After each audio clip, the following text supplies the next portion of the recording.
Morning. आज अपन एक नए टॉपिक की बात करने वाले हैं जिसका नाम है सरफेस टेंशन। सरफेस टेंशन क्या होता है? अगर मान लो आपसे कोई पूछे कि पानी की बूंद जो टपकती है क्या उसका शेप स्क्वायर होता है या स्फेरिकल होता है, तो अपन सब जानते हैं कि पानी की बूंद जब टपकती है तो उसका शेप होता है स्फेरिकल शेप होता है। इसके अलावा और अपन कई एग्जांपल देख सकते हैं जिनसे अपन बोल सकते हैं कि हाँ, एक सरफेस टेंशन नाम का कोई स्ट्रेच मेम्ब्रेन होता है, तो उसके बारे में अपन बात करें तो आपने देखा होगा कि अगर मान लो कि एक पतली सी निडल जो है उसको पानी की सरफेस पे रखते हैं अपन धीरे से, बिल्कुल धीरे से, तो क्या वो पानी पे तैर जाती है? तो पानी पे तैर जाती है, इसका कारण क्या है? Surface tension.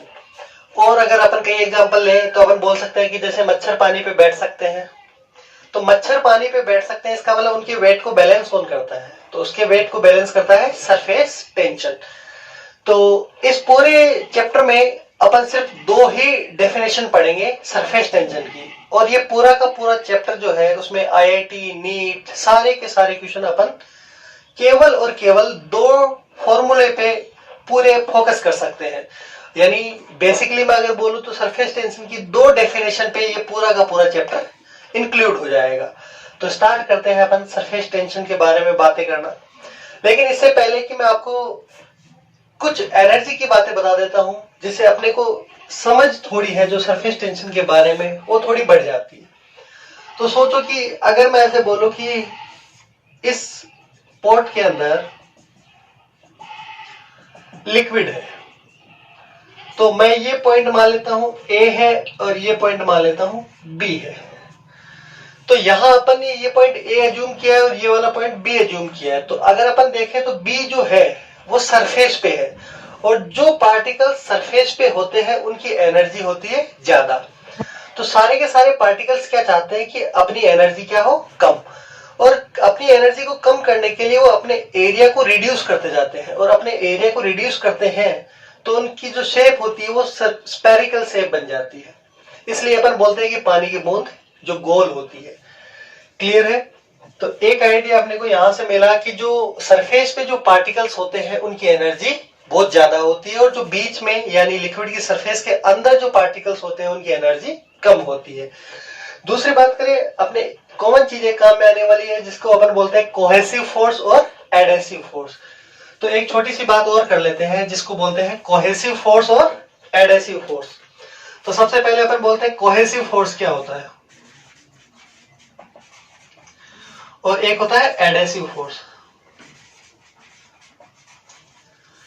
तो कोहेसिव फोर्स क्या होता है कि जब एक ही टाइप का मटेरियल है, यानी एक सेम मटेरियल के बीच में अगर दो पार्टिकल है उनके बीच में अगर कोई फोर्स काम करता है तो अपन उसको बोलते हैं कोहेसिव फोर्स।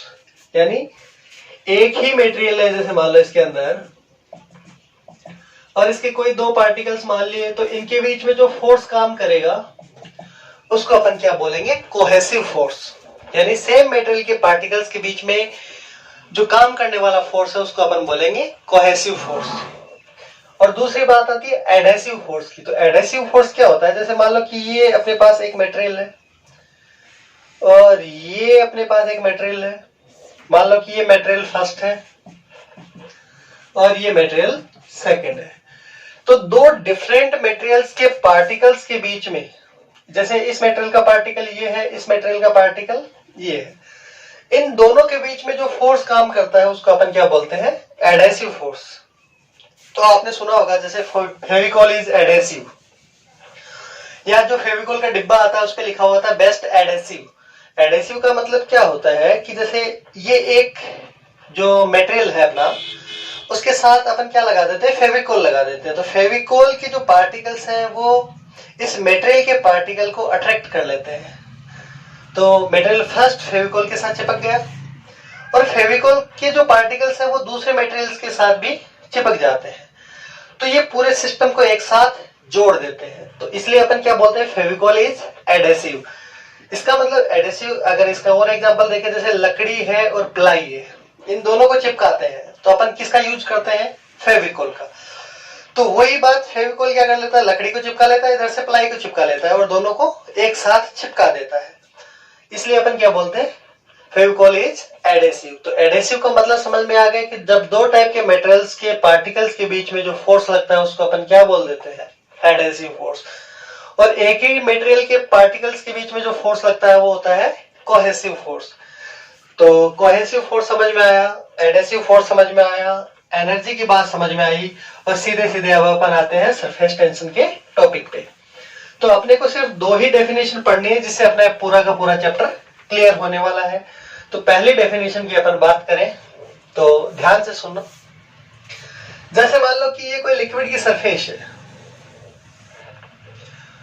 तो ये मान लेता हूं मैं लिक्विड सरफेस।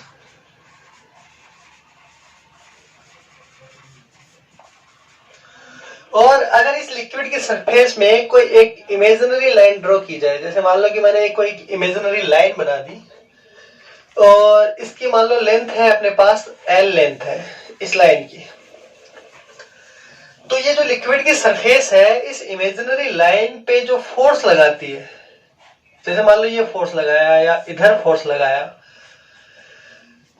तो जो सरफेस टेंशन को डिफाइन किया गया वो ऐसे किया गया, जो सरफेस टेंशन है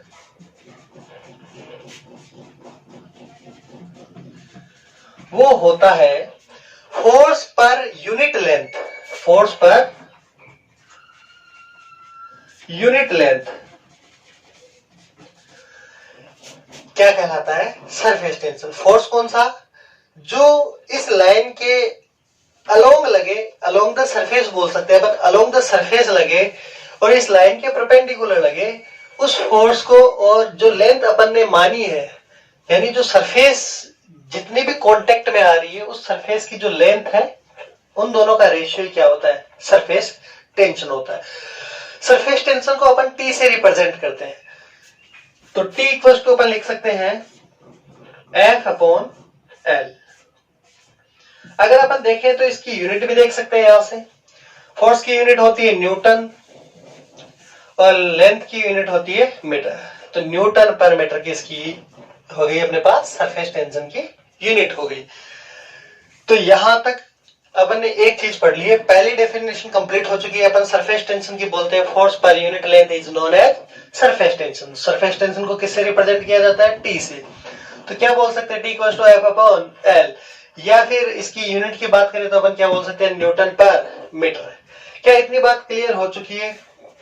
अगर मान लो आपको यहां से फोर्स कैलकुलेट करना होता तो क्या टेंशन को किससे मल्टीप्लाई कर देते हैं, लेंथ से। तो अपन क्या लिख सकते हैं कि force equals to tension into length, यानी एक फॉर्मूला अपना कंप्लीट हो चुका है, या एक डेफिनेशन जो पूरे चैप्टर को समझने के काम में आएगी, एक फॉर्मूला अपना आ चुका है। फोर्स निकालना हो तो टेंशन को किससे मल्टीप्लाई कर दो, उसकी लेंथ से। लेंथ कौन सी, जो कांटेक्ट में आ रही है, जो सरफेस लेंथ है उसकी बात करें अपन। क्लियर है? एक एग्जांपल से अपन इसको थोड़ा और समझते हैं कि कौन सी लेंथ है ये। जैसे मान लो कि आपके पास कोई एक वायर की फ्रेम है, जैसे आप मेले में जाते थे और एक वायर की एक फ्रेम मिलती थी जिसको अपन सोप सॉल्यूशन में डिप करते थे और फूंक मारते थे तो उससे बुलबुले निकलते थे। क्या ऐसी मैं एक फ्रेम ले लूं, जो वायर की फ्रेम है उस पे एक वायर ऐसे लगा हुआ है, ठीक है। अगर इसको सोप सॉल्यूशन में डिप कर दें तो यहां पे एक फिल्म बन जाएगी। क्या यहां एक फिल्म बन जाएगी? क्या ये जो सरफेस है लिक्विड की सरफेस, मान लो इस वायर की लेंथ में L अज्यूम कर लेता हूं, तो क्या इस L लेंथ के वायर पे क्या ये लिक्विड की सरफेस पर फोर्स लगाना चाहिए? बिल्कुल। तो ये इसके कांटेक्ट में आ रही है तो अलोंग द सरफेस एक फोर्स लगेगा, अलोंग द सरफेस एक फोर्स लगेगा। अगर मान लो कि इस लिक्विड का टेंशन T है तो ये कितना फोर्स लगाएगी, F equals to T into L। T तो है टेंशन और L है इस वायर की लेंथ। इसके बारे में अभी अपन और खूब सारी बातें करेंगे क्योंकि ये एक ही सरफेस है या दो सरफेस है, इसके बारे में अभी थोड़ा अपन आगे पढ़ेंगे।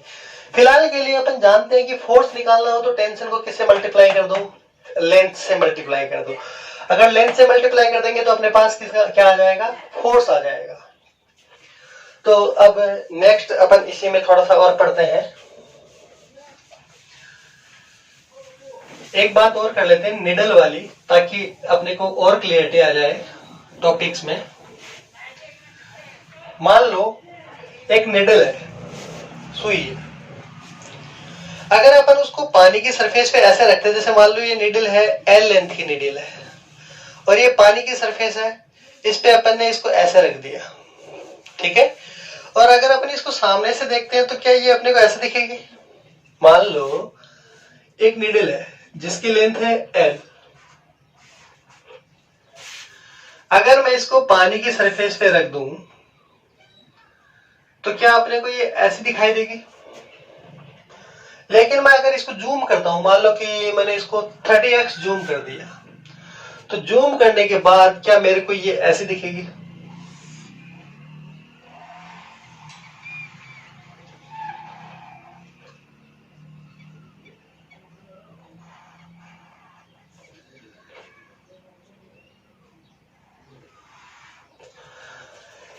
इसका मतलब क्या है कि अगर निडल को अपन पानी के सरफेस पे रखते हैं तो जो पानी की सरफेस है वो कुछ बेंड हो जाती है। जैसे ये निडल रखी अपन ने पानी की सरफेस पे ऐसे, तो जैसे ही ये निडल रखी पानी की सरफेस कुछ बेंड हो जाती है, तो मान लो कि ये बेंड हो गई, ठीक है।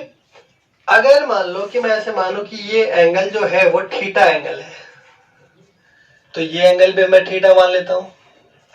इसके बारे में कॉन्टैक्ट एंगल की बात अपन थोड़ी देर बाद में करेंगे, लेकिन फिलहाल के लिए अपन समझते हैं कि मान लो थीटा एंगल ऐसे बेंट हो गई,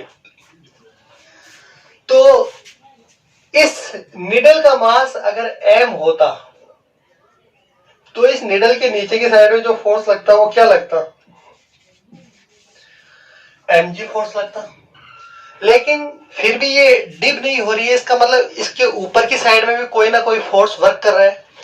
तो वो फोर्स कितना होगा और किधर लगेगा? क्या इधर से कोई फोर्स लग सकता है? नहीं। क्या अपन ने बोला कि जैसे ही लिक्विड के कांटेक्ट में या जो सरफेस में जो आती है उधर से उसके अलोंग द सरफेस एक फोर्स लगता है, तो अलोंग द सरफेस क्या ये होनी चाहिए? तो क्या इधर फोर्स लगना चाहिए? क्या सेम टू सेम इधर भी एक फोर्स लगना चाहिए? अगर मैं ऐसे बोलूं कि ये जो फोर्स लगे, अगर इसका टेंशन T हो और लेंथ L हो, तो क्या इधर फोर्स TL लगना चाहिए? क्या सेम टू सेम इधर भी फोर्स TL लगना चाहिए? ये एंगल थीटा है, तो इधर वाला जो फोर्स हो जाएगा वो T cos थीटा हो जाएगा और TL cos थीटा हो जाएगा, और इधर वाला फोर्स भी TL cos थीटा। तो TL cos थीटा और TL cos थीटा एक दूसरे को कैंसिल आउट कर देंगे, तो इधर वाला फोर्स बच जाएगा TL sin थीटा और TL sin थीटा। इसका मतलब अपन बोल सकते हैं कि इस जो पिन है इसके ऊपर वाली साइड में लगेगा 2TL sin थीटा अपॉन इधर नीचे वाली साइड में लगेगा mg। क्या इन दोनों को बराबर रखा जा सकता है? अगर TL या जो फोर्स है उसकी वैल्यू गिवन है अपने को, थीटा एंगल गिवन है, तो क्या mg कैलकुलेट किया जा सकता है या m? तो एक डेफिनेशन अपन पढ़ चुके हैं और दूसरी डेफिनेशन की अपन बात करते हैं। तो पहले एनर्जी से अपन जाना कि पहली इक्वेशन से अपन ने फोर्स निकाला, और नेक्स्ट जब दूसरी डेफिनेशन की बात कर रहे हैं तो इससे अपन निकालेंगे एनर्जी। तो सेकेंड टर्म को डिफाइन करते हैं और लिखते हैं सेकेंड इन डेफिनेशन। मान लो वही एक वायर की फ्रेम है और मान लेता हूं कि इसमें एक वायर जो है वो मूवेबल वायर है। इस मूवेबल वायर की जो लेंथ है वो L है। अगर इस वायर फ्रेम को सोप सॉल्यूशन में डिप करें तो क्या यहां पे एक फिल्म क्रिएट हो जाती है? क्या ऐसी फिल्म बन गई? जब अपन देखते हैं कि ऐसी कोई वायर फ्रेम है तो उस पे एक फिल्म बन जाती है, तो उसको दोनों साइड से देखते हैं तो दोनों साइड में एक फिल्म बनी हुई रहती है। इसका मतलब फिल्म एक बनी या दो? जैसे मान लो कि ये जो वायर है लेंथ L वाला ये ऐसा है, तो एक फिल्म तो इधर से बन जाती है और एक फिल्म इधर से बन जाती है, यानी एक फिल्म तो इसके इस साइड से आती है और एक फिल्म इसके इस साइड से आती है। इसका मतलब ये एक फिल्म ना होकर ये दो फिल्म होती है। तो अगर अपन इस लिक्विड का टेंशन T एज्यूम करें तो इधर की साइड में एक सरफेस की वजह से लगने वाला फोर्स तो टीएल था और दूसरी सरफेस की वजह से लगने वाला फोर्स भी टीएल था। तो अपने पास इसका जो फोर्स आया वो आया 2TL, यानी इधर लगने वाला फोर्स कितना हो गया 2TL। अगर अपन इसको छोड़ दें तो ये मूवेबल वायर है, वो इस साइड में मूव करता जाएगा। लेकिन अगर मैं इस पे 2TL फोर्स अप्लाई कर दूं इस साइड में, जैसे मान लो कि मैंने इसको पकड़ लिया, तो एक्सटर्नल फोर्स मैंने 2TL अगर अप्लाई कर दिया तो क्या ये आगे मूव कर पाएगा? नहीं। अब सोचो कि अगर मैं 2TL फोर्स तो है ही, मैंने जो एक्सटर्नल फोर्स अप्लाई कर रखा है वो 2TL.0000001 लगा दूं तो क्या ये अप्रोक्सीमेटली तो 2TL के बराबर है, लेकिन क्या फिर भी मैं इसको मूव कर सकता हूं? अगर मैंने मान लो 2TL फोर्स लगाया और इसको मूव करवा दिया यहां तक, तो क्या मैंने मान लो कि एक्स डिस्टेंस तक इसको बढ़ा दिया, तो क्या अपने पास एक इतनी सरफेस नई बन गई? तो जो एक्स्ट्रा सरफेस जनरेट हुई है, वो कितनी है? तो सबसे पहले अपन देखते हैं extra surface.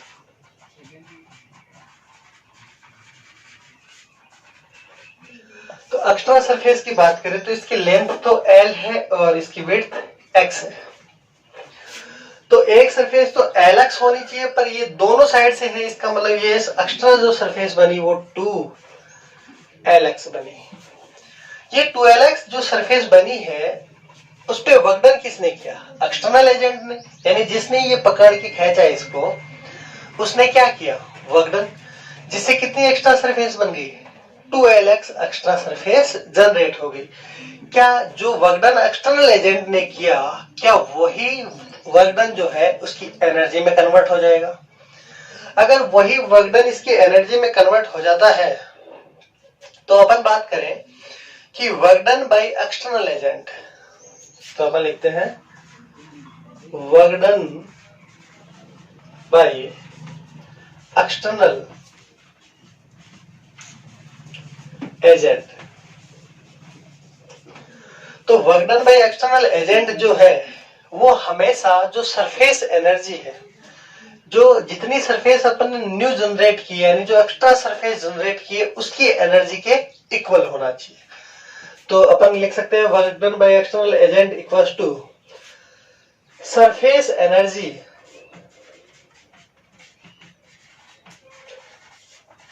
Of extra surface generated.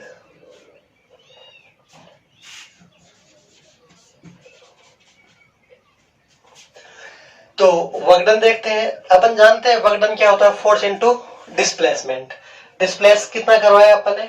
x, और फोर्स कितना लगाया अपन ने? 2TL।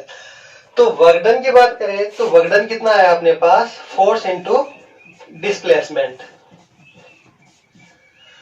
तो फोर्स इनटू डिस्प्लेसमेंट किसके बराबर हुआ? सरफेस एनर्जी के। और वो सरफेस एनर्जी कौन सी? जो एक्स्ट्रा सरफेस को जनरेट कर रही है।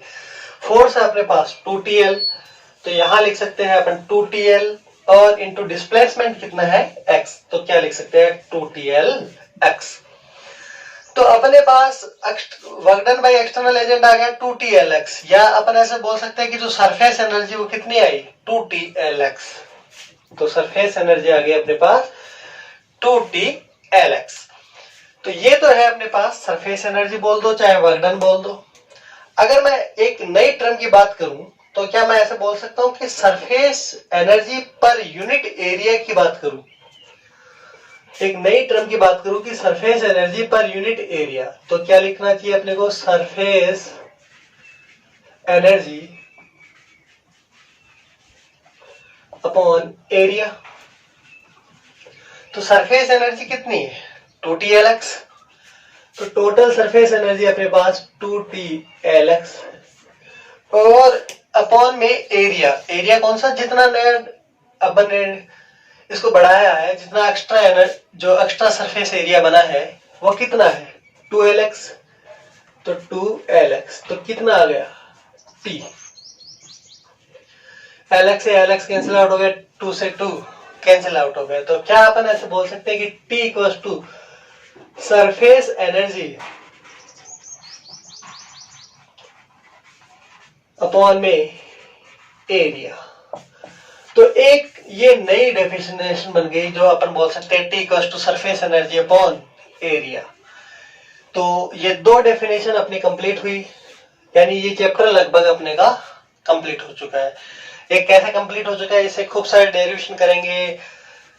तो पहले अपन देख लेते हैं कि दूसरा फॉर्मूला क्या है। टेंशन इक्वल्स टू क्या होता है, एनर्जी जो कौन सी है, सरफेस एनर्जी अपॉन एरिया। तो क्या एनर्जी जब भी अपने को कैलकुलेट करनी होती है तो टेंशन को किससे मल्टीप्लाई कर दो, एरिया से। तो अपन ने दो डेफिनेशन में दो चीजें सीखी। पहले वाले डेफिनेशन में अपन ने देखा कि जब फोर्स कैलकुलेट करना होता है तो टेंशन को लेंथ से मल्टीप्लाई कर दो।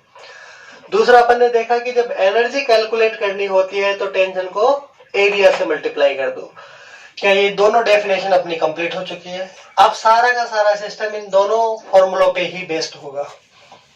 क्या दोनों फॉर्मूला एक बार फिर से रिवाइज कर लेते हैं। अगर फोर्स निकालना हो तो टेंशन को लेंथ से मल्टीप्लाई कर दो, और एनर्जी निकालनी हो तो टेंशन को एरिया से मल्टीप्लाई कर दो। तो यहां तक का काम अपना कंप्लीट हो चुका है। अब क्वेश्चन करते हैं। जैसे मान लो एक क्वेश्चन लेते हैं अपन।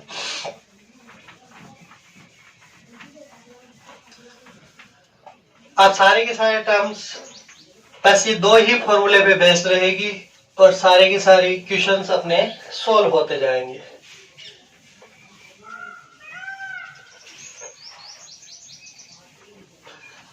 बस हमने को दो फॉर्मूले जो बेसिक डेफिनेशन थी दोनों पढ़ ली है। अब सारा का सारा सिस्टम इन दो फॉर्मूलों पे पूरा का पूरा बेस्ड होगा। तो स्टार्टिंग करते हैं पहले क्वेश्चन की। मान लो कि पहला क्वेश्चन दिया है आपको कि एक बड़ी सी ड्रॉप है। ये ड्रॉप है जिसकी रेडियस r है और जिसका टेंशन T है।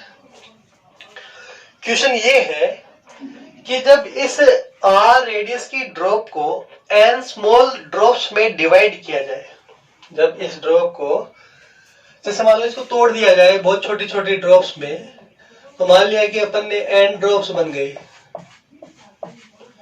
तो इन n ड्रॉप्स में इसको अगर तोड़ा जाता है तो इसकी एनर्जी पहली बात तो कम हुई कि ज्यादा हुई, इसकी एनर्जी बढ़ गई। कैसे? इसको तोड़ने के लिए क्या एक्सटर्नल एजेंट को वर्क करना पड़ेगा, और एक्सटर्नल एजेंट को जब वर्क करना पड़ेगा वो किस में कन्वर्ट हो जाएगा, इसकी एनर्जी में। तो अपना क्वेश्चन है कि जब इसको तोड़ा गया तो इसकी एनर्जी कितनी इंक्रीज हो गई। ठीक है, तो ये क्वेश्चन सोल्व करते हैं। सबसे पहले बात अपने को पता है कि ये इसकी इनिशियल स्टेट मान लो, ये इसकी फाइनल स्टेट मान लो। तो इनिशियल एनर्जी ये होगी और इसकी जो सबकी एनर्जी होगी वो फाइनल एनर्जी हो जाएगी। दोनों एनर्जी का डिफरेंस, इनकी इनिशियल स्टेट में एनर्जी कम होगी क्योंकि एक्सटर्नल एजेंट ने वर्क डन किया, तो इसकी एनर्जी बढ़ जाएगी। तो इस एनर्जी में से यानी फाइनल एनर्जी में से अगर इनिशियल एनर्जी को सब्ट्रैक्ट कर दूंगा तो जो एनर्जी बचेगी क्या वही एनर्जी वर्क डन है एक्सटर्नल एजेंट के द्वारा। तो देखते हैं क्या ये इनिशियल स्टेट है, तो मैं ऐसे बोल देता हूं कि इनिशियल एनर्जी है। तो इनिशियल एनर्जी निकालने के लिए टेंशन को किससे मल्टीप्लाई कर देते हैं, एरिया से। तो सरफेस टेंशन T है इसका, तो टेंशन को किससे मल्टीप्लाई कर दिया, एरिया से। इसका एरिया कितना है, 4πr²। तो अपने पास इनिशियल एनर्जी आ गई T इंटू 4πr²। अब मान लो कि एक ड्रॉप है, स्मॉल ड्रॉप, जिसकी रेडियस में स्मॉल r मान लेता हूं। तो ये सारे जो n ड्रॉप्स बनी वो सबकी रेडियस में स्मॉल r मान लेता हूं। तो फाइनल एनर्जी की बात करूं तो E फाइनल होना चाहिए टेंशन को किससे मल्टीप्लाई कर दो, एरिया से। तो इस एक का एरिया कितना है, 4πr²। तो 4π स्मॉल r²। लेकिन ये ऐसे कितने ड्रॉप्स है, n ड्रॉप्स, तो क्या n से भी मल्टीप्लाई कर दूं। तो फाइनल एनर्जी आई अपने पास ये, और इनिशियल एनर्जी थी ये। क्या इस फाइनल में से इनिशियल को माइनस कर दूं तो जो बचेगी वो एनर्जी आ जाएगी कि कितनी एनर्जी इंक्रीज हुई। तो क्या मैं ऐसे बोल सकता हूं कि जो E final minus E initial, तो फाइनल की वैल्यू है n T 4π R square minus, क्या इनिशियल एनर्जी को माइनस कर दो तो T 4 pi are square. Clear है मामला। लेकिन अगर अपन देखें यहां स्मॉल आर स्क्वायर है, यहां कैपिटल आर स्क्वायर है, तो इन दोनों का एक रिलेशन निकालें। मान लो इन सारी बूंद जो है, छोटी छोटी ड्रॉप्स है, इन सबको वापस मिला दिया जाए तो क्या वापस बड़ी बूंद बन जाएगी। इसका मतलब इन दोनों का वॉल्यूम सेम है, इन दोनों का वॉल्यूम सेम है। अपन जानते हैं कि स्फीयर का वॉल्यूम कितना होता है भाई साहब, 4/3 पाई आर क्यूब। ठीक है, ये एन ड्रॉप्स है तो एन ड्रॉप्स है, एक का वॉल्यूम कितना है 4/3 पाई स्मॉल आर क्यूब। क्या 4/3 पाई से 4/3 पाई कैंसिल आउट हो जाएगा, तो क्या लिख सकते हैं अपन R cube equals to N R cube. क्या आर इक्वल्स टू मैं लिख सकता हूं एन रेज़ टू पावर 1/3 और आर आ गया। क्लियर है मामला। क्या मैं स्मॉल आर बराबर देखूं तो क्या लिख सकता हूं small R equals to R upon N raise to power 1/3, या मैं आर स्क्वायर लूं तो क्या R square upon N raise to power 2/3 आ जाएगा। तो क्या इस आर स्क्वायर की जगह क्या मैं ये वैल्यू पुट कर सकता हूं, तो क्या लिख सकता हूं मैं इसको एन टी 4 पाई। अब इस आर स्क्वायर की जगह वो वैल्यू पुट कर देता हूं, capital R square upon N raise to power 2/3 minus T 4 pi are square. क्या एन रेज़ टू पावर 2/3 है, ऊपर जाएगी माइनस की हो जाएगी, यहां एक पावर है 1 माइनस 2/3 आ जाएगा 1/3। तो क्या आया N raise to power 1/3 T 4 pi are square minus T 4 pi are square. तो T 4 pi are square common आ रहा है तो अपन लिख सकते हैं N raise to power 1/3 minus 1 T 4 pi are square. क्या अपने पास जो एनर्जी बढ़ी वो एनर्जी ये आई। क्लियर है मामला। तो एक क्वेश्चन अपना हो चुका है जिसमें अपन ने क्या देख लिया। क्या इस क्वेश्चन को रिवर्स भी किया जा सकता है। रिवर्स करने का मतलब अगर मैं बोलता कि एन स्मॉल ड्रॉप्स दी गई है, ठीक है, और उनको कोलाइज करके एक बड़ी ड्रॉप बनाना है, तो जब अपन इनको कोलाइज करेंगे तो वर्क डन कौन करेगा, एक्सटर्नल एजेंट। तो जब एक्सटर्नल एजेंट इन सबको मिलाएगा तो एनर्जी बढ़ेगी, लेकिन वो बढ़ी हुई एनर्जी कहां जाएगी, बढ़ी हुई एनर्जी उसके टेम्परेचर में कन्वर्ट हो जाएगी। तभी बड़ी बूंद जब होती है वो पानी की, वो थोड़ी गर्म होती है, क्योंकि उनको कोलाइज करने के लिए जो एक्सटर्नल एजेंट ने वर्क डन किया वो किस में कन्वर्ट हो जाएगा, उसके टेम्परेचर में कन्वर्ट हो जाएगा। यानी जो वह एनर्जी है वो हीट की फॉर्म में कन्वर्ट हो जाएगी। तो चाहे तो अपन उसको ms del T से भी निकाल सकते हैं कि टेम्परेचर में कितना डिफरेंस आया। क्लियर मामला। ओके, अब अपन नेक्स्ट क्वेश्चन करते हैं जिसमें अपन एक्सेस प्रेशर की बात करते हैं। तो नेक्स्ट क्वेश्चन करते हैं जिसमें अपने को एक्सेस प्रेशर देखना है।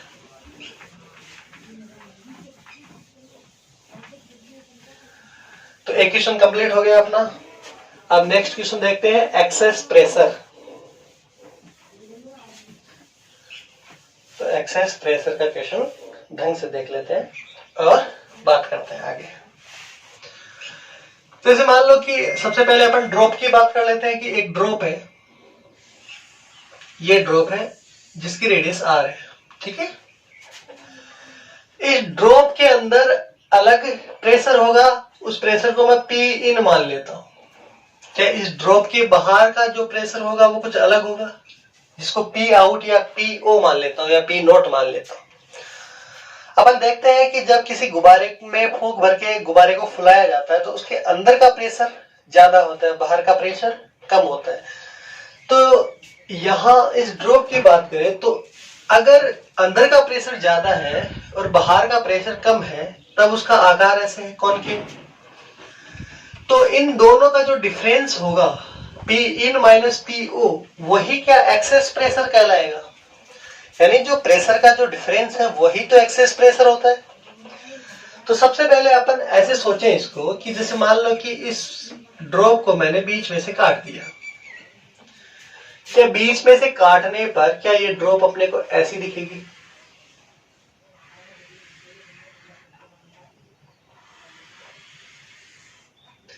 क्लियर है मामला? अंदर प्रेशर कितना था? पी इन, और बाहर कितना प्रेशर था? P naught. क्या इतनी बात समझ में आई? अब एक अपन प्रेशर का सिंपल सा फॉर्मूला जानते हैं कि प्रेशर होता है P equals to F upon A। P equals to होता है F अपॉन A। यहां पे जो A होता है वो एरिया होता है, कौन सा? Projected area. तो ये होता है प्रोजेक्टेड एरिया।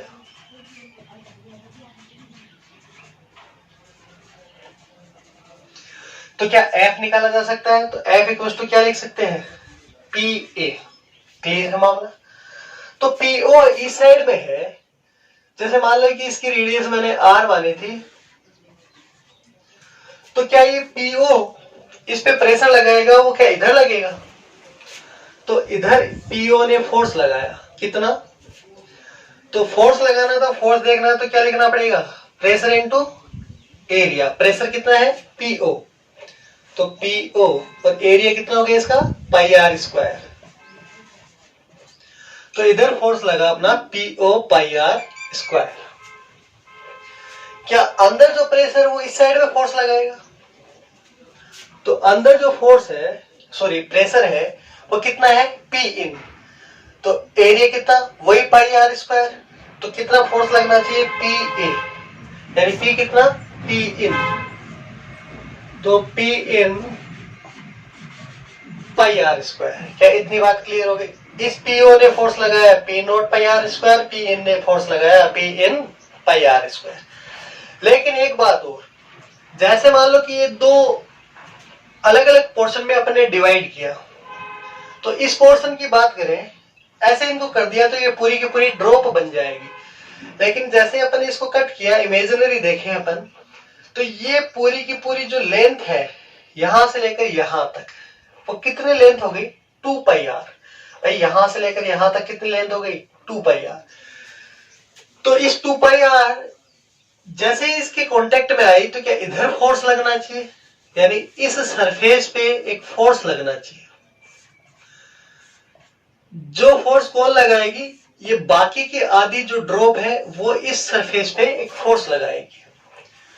तो क्या सरफेस टेंशन की परिभाषा से अपन जानते हैं कि फोर्स निकालना हो तो टेंशन को किससे मल्टीप्लाई कर दो? लेंथ से।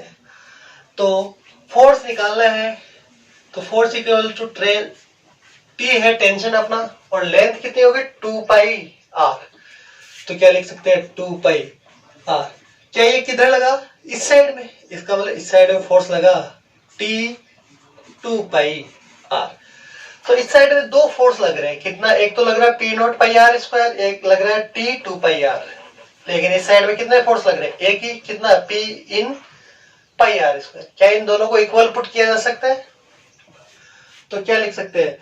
P not pi are square plus T 2 pi R equals to P in pi are square.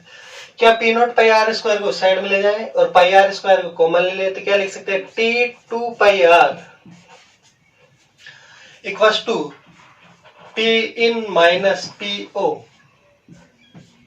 और पाई आर स्क्वायर। क्या पाई आर से पाई आर कैंसिल हो जाएगा?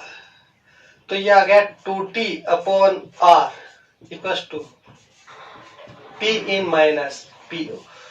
क्या P इनसाइड और P आउटसाइड का प्रेशर जो है, उन दोनों का डिफरेंस ही क्या है? एक्सेस प्रेशर, जो कितना आया? 2T upon are.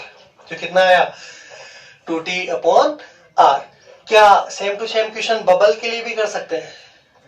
क्योंकि अपन जानते हैं कि ड्रॉप जो होती है उसके बाहर केवल हवा होती है, तो जो सरफेस एयर के कांटेक्ट में होती है उसको अपन क्या बोलते हैं? Free surface. क्या बोलते हैं? Free surface. और जो एयर के कांटेक्ट में नहीं होती उसको बाउंडेड सरफेस बोलते हैं। तो अगर अपन ड्रॉप की बात करें तो ड्रॉप के अंदर तो पानी पानी होता है, बाहर एयर होती है, यानी उसकी कितनी फ्री सरफेस होती है? एक। लेकिन अगर अपन बबल की बात करें तो बबल के अंदर भी एयर होती है, बबल के बाहर भी एयर होती है, यानी बबल के दो फ्री सरफेस होती है।